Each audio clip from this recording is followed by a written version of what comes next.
Hello, hello, hello. This is Cyborg, and I have a guest with me, Scrappy Coco, Hello, hello, hello.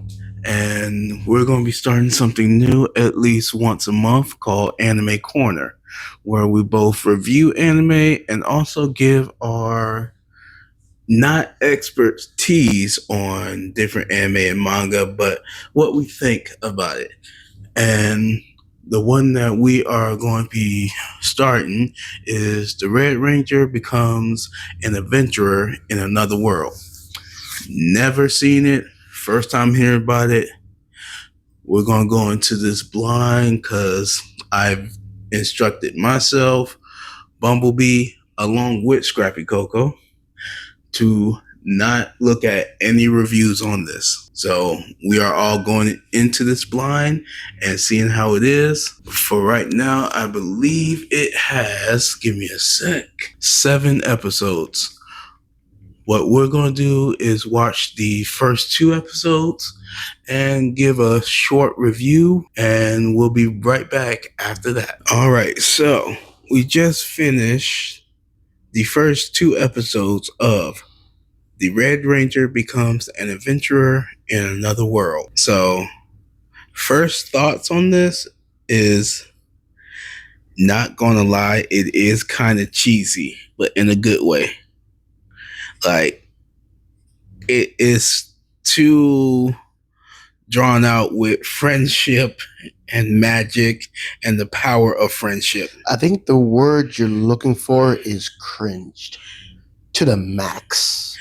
But it's not horrible. It's not horrible. Don't get me wrong. It's not horrible. Just cringed. Like, that's the only thing that you can really say about it. It's cringed. Like the power of love and friendship. Yeah, no, hell no. And no way. I really want to address something that both me and Coco have been seeing throughout these 2 episodes. The explosion? Not even that.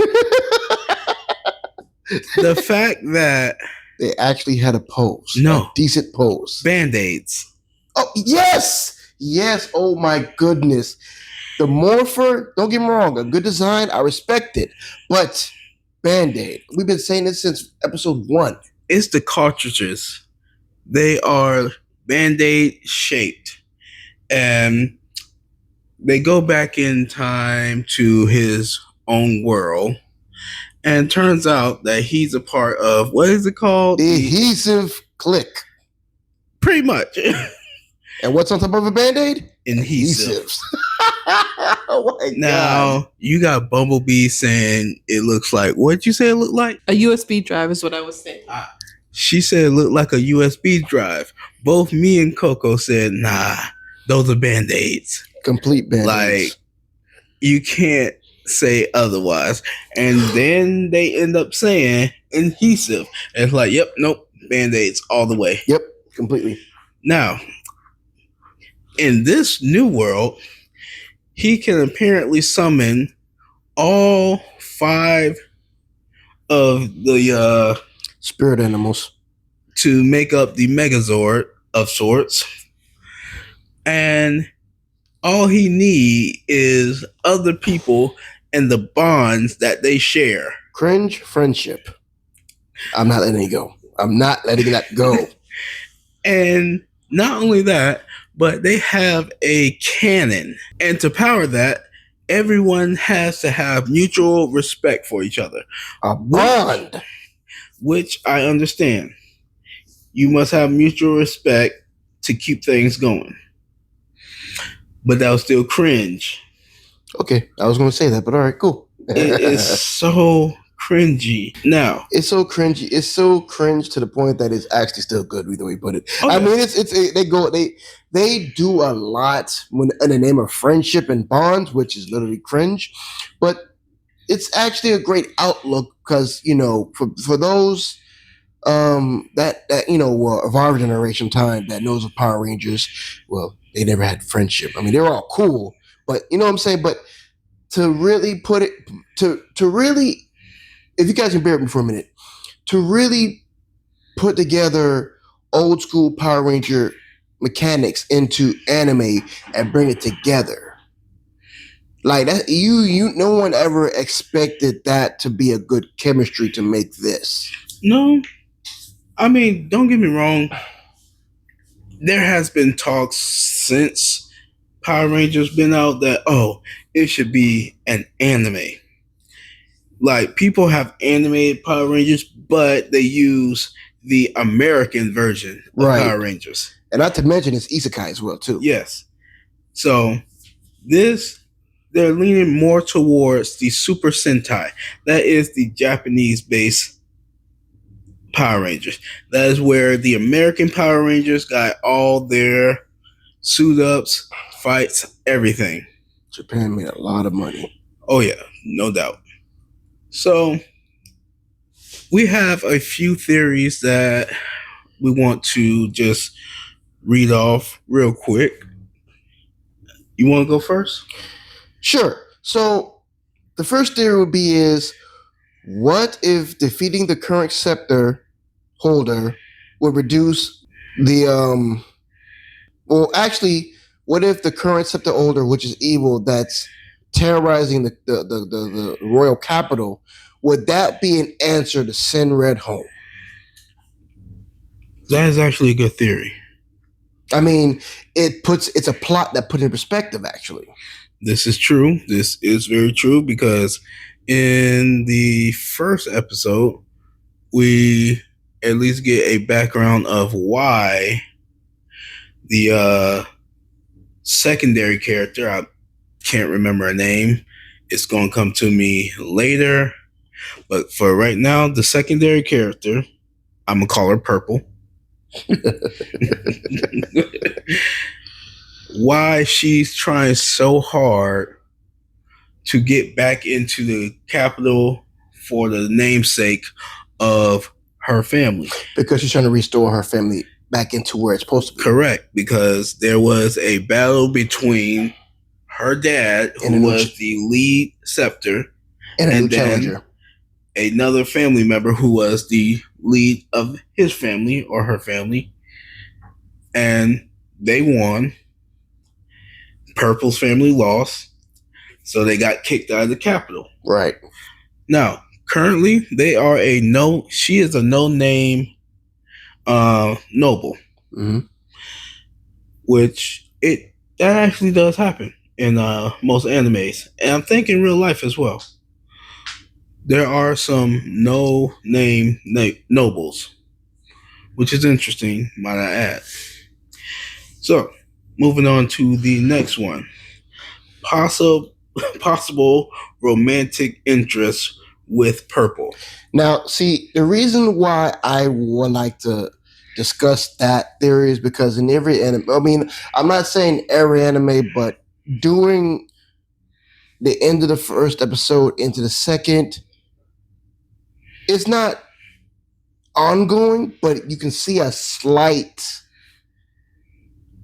development with two of the main characters, Red and Purple. Yeah, you see little hints of it where Red unknowingly compliments Purple.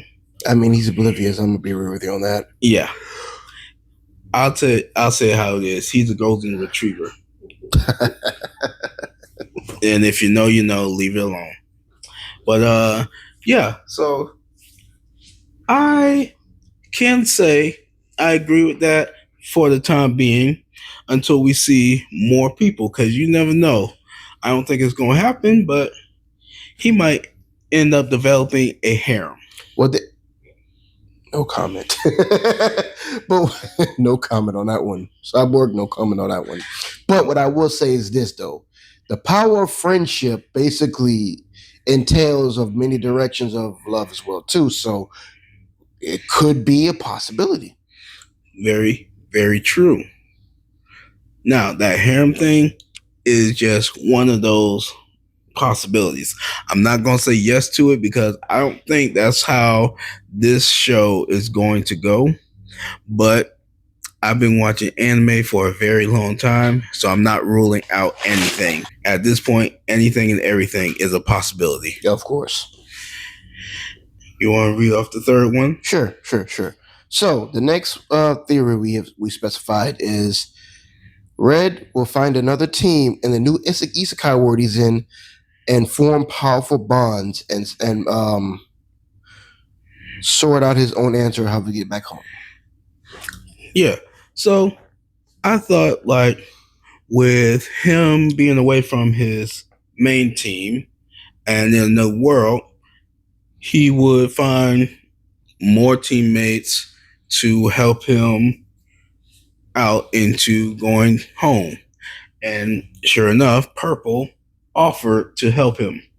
But she wants to do research on how he gets his powers, or really what is going on with him. Because from what she is discovering, his morpher does not spew out any power, any magic capacity. It's just there. And yes, every single time he morphs, there's an explosion that happens right behind him. I mean, it would not be a Power Ranger if there was no explosion. If you know, you know. That's all I'm gonna say. And even worse, he's punching multiple bad guys and then they explode. Now, in a adventuring world, that is bad because then you're burning up all the good loot. Yeah. So funny, but horrible because you lose money that way. Well, let me add on to before we get to the next one. Let me add on to it. Now, in the first episode, you have to understand he died. So in a way, that's where a new team come into play because he had died. Let's call a spade a spade. Said he died in the original world and he got sent to the new world. So his team, it's a lot of like a butterfly effect, and he passed away and something else happened. So we should know about that. But moving forward into the series, we should know more about it. Well, before we go on a little more, we don't know fully whether he was either killed or he was pulled out of that whole situation before he died and put into this new world. Because that's a possibility. That's a good point. We'll have to see about it. Yeah. All right. You want to read the next one? I already read the first one. Other couple. Your turn. Works on getting a new title for the Royal Capital. But, got it. So, basically, Purple and Red work on getting the title back of Royal Scepter. But she doesn't want it anyway because she's been adventuring with Red for so long and she's having fun. She's developing feelings and they meet new people and they want to just adventure. But at the same time, if Red decides to stay, she would possibly be the scepter. I don't think he would be the sword, but he might be her sword, if you understand. Yeah, he would be a knight. Yeah. Her knight, her protector. So that is a possibility that could happen. But the way she's so driven into finding a way to restore her family to greatness, I don't think that's going to happen. But it is a very strong possibility. I would have to debunk that as a negative because at the end of the day, within every anime, whether it's isekai, romance, any drama, you name it, there's always something. There's always a twist and turn of fate, because let's be realistic, we've been watching anime for a very long time. Correct. And we all should know that you meet the characters, go on many adventures, have many bonds until that last episode when everyone dispersed into different directions. So Correct. For one side, will kind of say yes, but I'm more leaning to no because it may be the same quote unquote pro quo. Because at the end of the day, we meet the new characters, we bond with the characters, go on a lot of missions, love what's going on. up until the last episode when it's like, you know what? It's time for me to go home. Maybe Red didn't die. But at the same time, Red said it himself. He's going to help out into the East Sky world until things are set good and then go back home. That's why I said it's a possibility he'll still go home. Okay, I see where you're coming with that. But I will say this much. She still might not want to do all that. Because if she develops feelings for Red, she might do a self-sabotage. Explain. So, if she actually developed feelings for Red, she might just stop trying to figure out a way for him to get home. Saying like, I don't know how to get you home. There's no way for me to get you home. You're stuck here. And that would make a real bit of problems. But at the same time, it might be she cares so much for him. She puts all her heart, soul, and body into it to get him home. But in return, she is so distraught and sad that he's going home. He cares about her. He ends up staying. Okay. So I actually, for once, because I've always agreed with you on certain things, but I want to see what happens because I want to see if I'm right or you're wrong. Who knows? This is true because I'm on both sides. She may do it. She may not. And it all depends on how she feels about him. Right, of course. All right. Next one. I'm not reading the next one. Read it. No. Read it. Red Ranger is afraid of needles like Scrappy Coco. So. Bite dust and bite rocks, Cyborg. Respectfully, of course. So, the Red Ranger, he is the type of person who will go guns a-blazing head first into battle, not afraid of anything. And he will say these very emotional, spirit-inducing, help me out, speeches to get everybody hyped and moving. But the second you pull out a needle, he's ready to fight you. So, my brother, my older brother, who I care about deeply, he's about the same. He will run head first and fight for what he loves. But when it comes to a needle, he's shaking like a leaf. Am I wrong? Well, since you put that on the table, let's go into the point before I started working with you, dear brother. I was getting my blood drawn, and I needed you to save me. Where were you? At work. My point exactly. My point has been proven either way.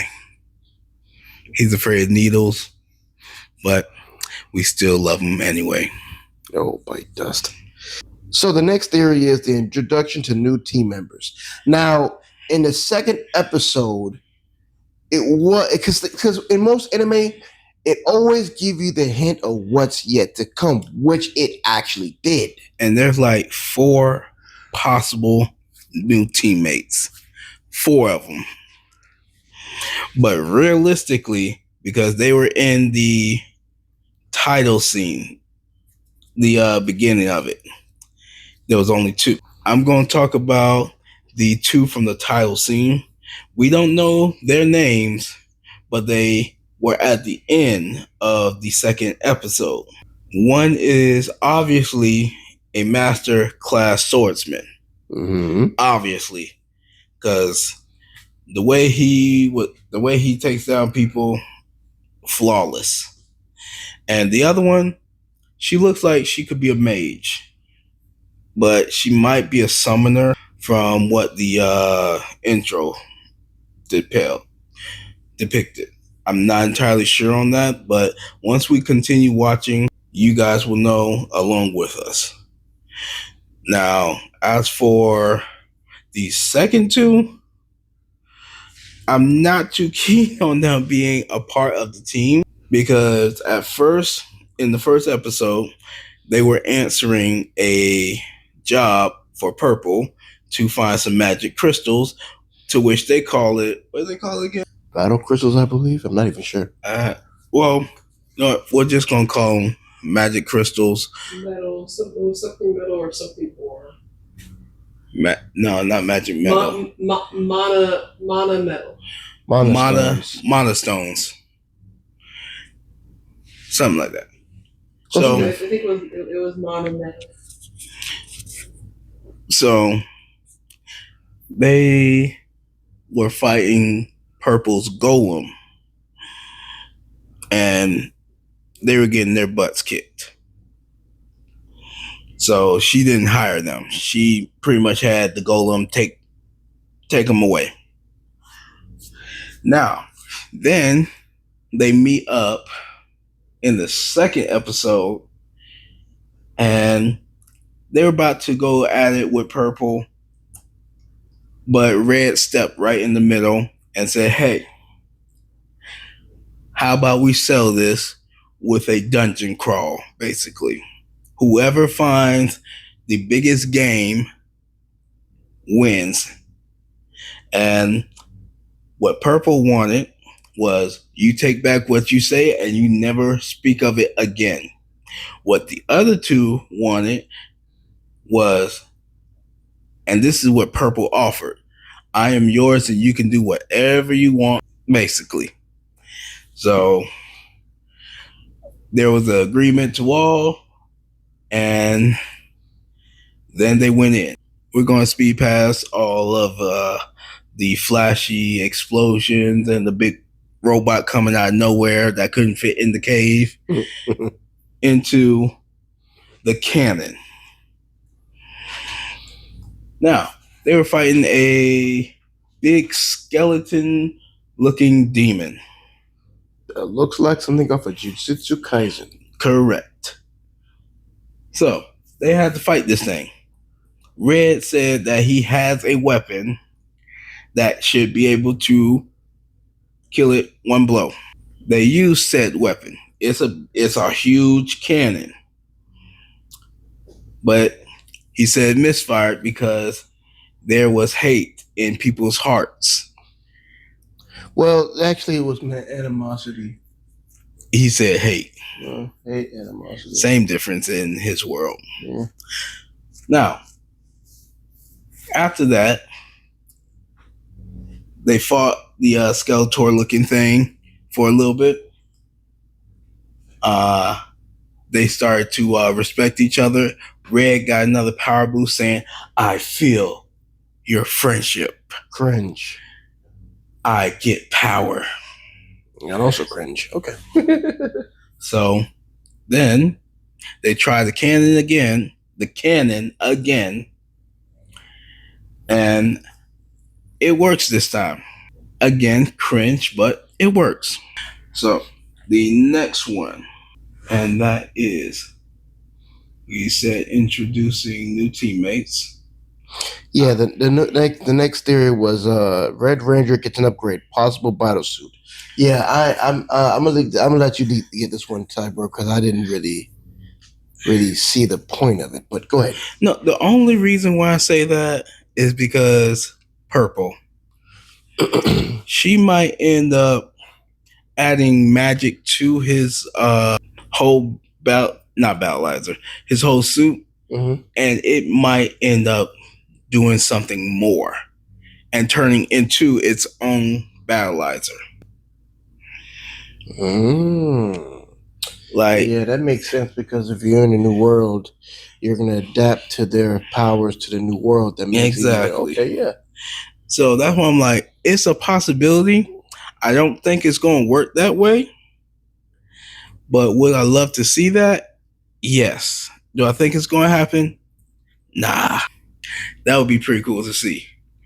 But they would have to do something pretty spectacular for that one. Of course. And I think we have one more. The new holder of the scepter is currently evil and up to possibly trying to take over the kingdom, which is kind of true, because if you date back to the first episode, Purple's family was the current holder of the scepter, and they was trying to use their power for knowledge to improve the kingdom and guide it to the next generation. Correct. When a new challenger from another house challenged him and he lost, he or she basically used scepter for lining their own pockets And and war. straight evil and warfare. Yes. So that one more of a stronger possibility than ever. Now, I honestly and wholeheartedly think that they're going to try to take over the kingdom and dethrone the current king. And it's going to be up to Red and Purple and whomever else is working with them to stop that. Yeah. It's going to be a whole new team against the World of Evil, which actually stands for what a Ranger stands for. Yeah. So I believe that's all the theories that we have. Yep. For right now. Yeah. That was pretty good. I can honestly say the first two episodes, mind them being cringy, Thank you. they were still pretty good. Of course. And it's still and it has a lot more potential of what is the being, even though we were introduced with the unknown characters of as of yet. So There's it's good to see it's good so much more to see what could unfold in the coming of the times. So I can honestly say, for right now, for the first two episodes, I give it 6 out of 10. 7, still cringe, but 7. Well, this was good. We will come back to you. We're going to be watching it at least 2 episodes, maybe more, and we'll just pop in and out, give you our ratings and a discussion of it. This has been Anime Corner with your host, Cyborg, Scrappy Coco. and we're out.